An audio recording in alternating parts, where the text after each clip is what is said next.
Hello, my name is Justin Wentz. I'll be giving a presentation on McDonald's today. I have chosen McDonald's because of the fact that I do not eat there often. It's a company that's been successful for many years. This is an opportunity to examine a company that I do not know much about. We will start with the history of McDonald's. 1954, this is where it all started. Ray Kroc visited a store in Mac McDonald, which was a small burger joint in California. From there, 1955, he created his very first store in Des Plaines, Illinois. In 1961, Ray Kroc developed Hamburger University, which will train all its employees. 1962, the Double M Arch was created, which later began much of their branding. In 1963, Ronald McDonald was created, which later became a staple of their industry. In 1967, McDonald's finally went international in Canada and Puerto Rico. Then, in 1988, McDonald's opened up its 10,000th restaurant. Later, in 2006, McDonald's sold Chipotle. It had 90% stake within the company. Later on in the presentation, you'll see how important this is. Lastly, in 2017, McDonald's introduced the vegan burger. This is very critical in their effort to become more healthy competitor.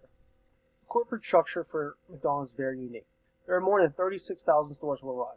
80% of the stores worldwide are franchised.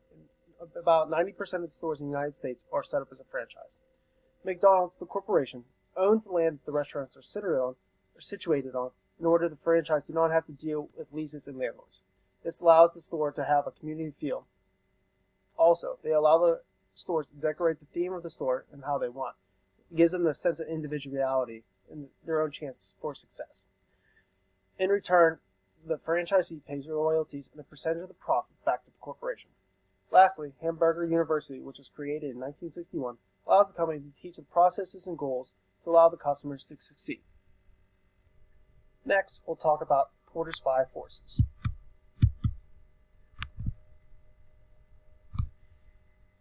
With the competition is very high. McDonald's main competitors are Subway, Wendy's, Yum Brands, which includes Taco Bell, KFC, and Pizza Hut, and Chipotle. Brand recognition is huge within this industry. And once again, McDonald's sold Chipotle in 2006, which is very, very significant since the fact that it is a major competitor now. The Yum Brands is one of the bigger competitors for McDonald's because of the fact they have 41,000 locations in 125 countries. In addition, Subway rivals McDonald's in actually having more stores worldwide than McDonald's. Next, we'll talk about the power of suppliers. There actually is none. McDonald's has vertically integrated their supply chain system, which actually helps their competitive advantage. They supply their ingredients from within. They have successfully created a sense for a company to succeed as a whole, not just as a supplier or as a restaurant. They are not exploiting one of each other. Collectively, they're trying to gain a profit. Next, the power of customers is very high. There is no cost to switch for customers. There are plenty of options to choose from, and healthy options are readily available at home or at other stores.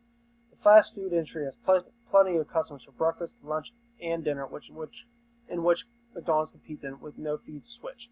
Not only healthier options to eat from in the order that is healthier from other restaurants, customers can look at healthier options just from home from making their own meals. It is a very, very competitive market for McDonald's. Next, the threat of new entrants is moderate. I went with this because of many different aspects.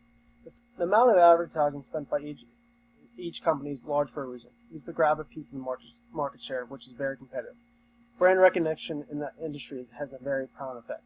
Economy of scale has a huge impact on the profitability, as you'll later see with the Yum Brands and McDonald's. The difference of scale of new entrants differences compared to international and local levels.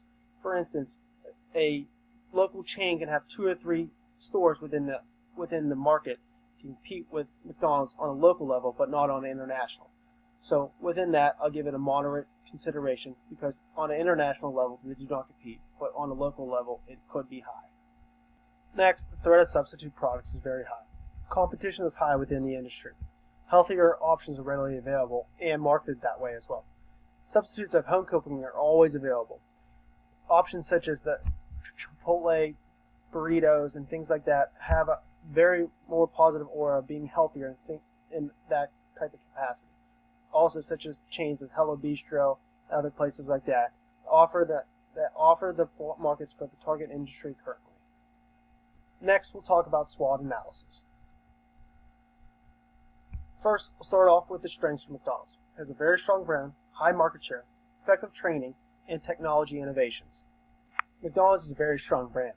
It has strong sales all around the world and has stores in over 100 countries. Their footprint is everywhere. Their market share is higher than every competitor.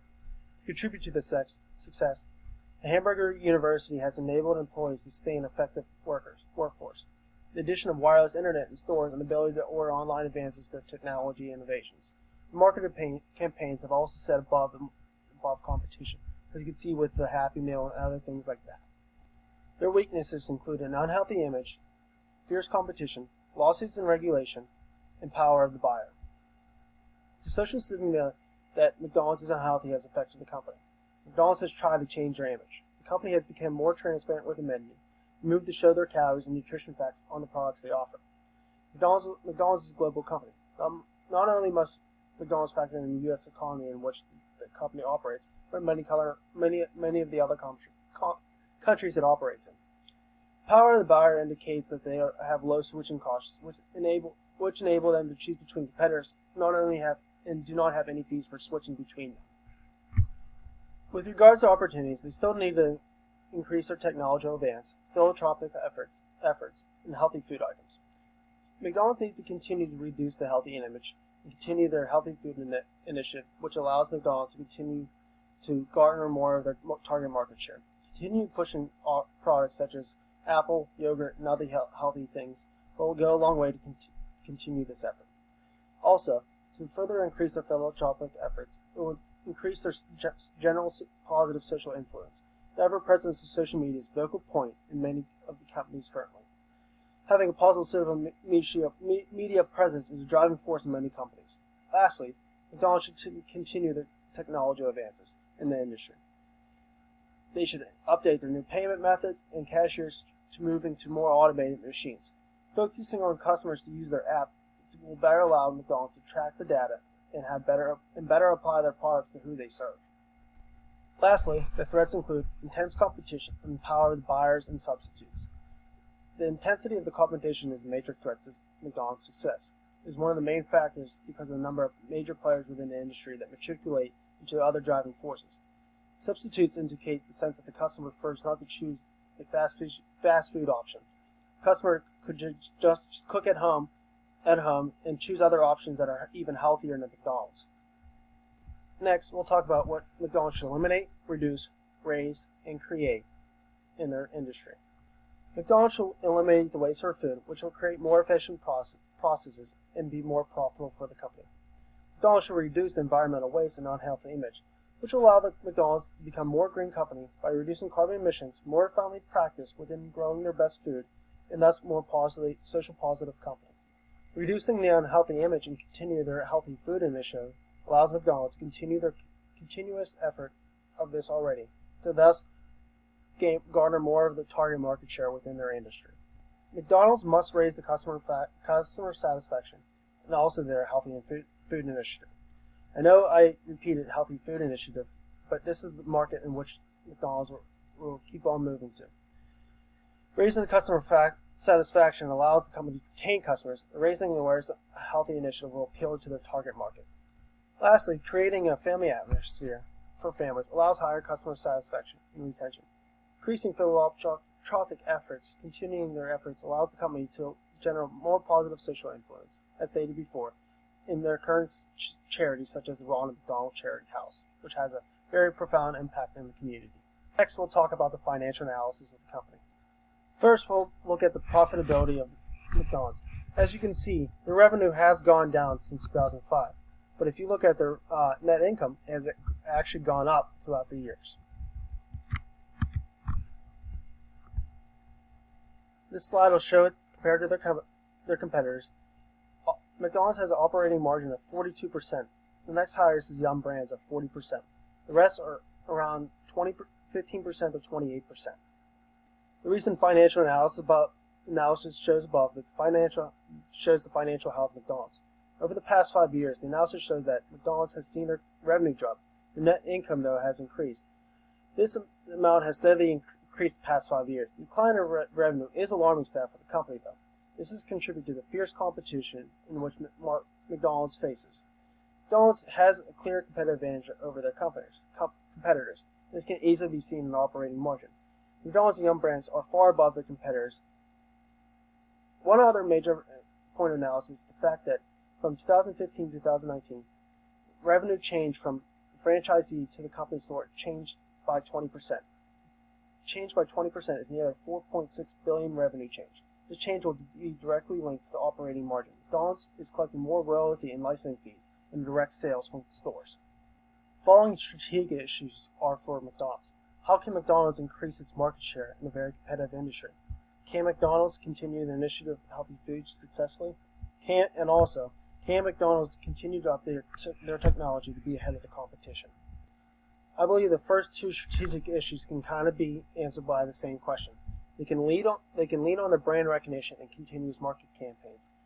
They'll use their marketing campaigns to promote their healthy initiatives and their awareness to it. McDonald's is a leading brand within the industry, and they had very successful campaigns with meals like Happy Meals.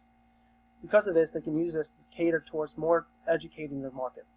Lastly, promoting people to order through an app will better track their customers and what they're ordering. This allows the company to push their initiatives in which the customers are usually frequently using and fade out the products that they are not buying. Hope you like my presentation, and here's the references below.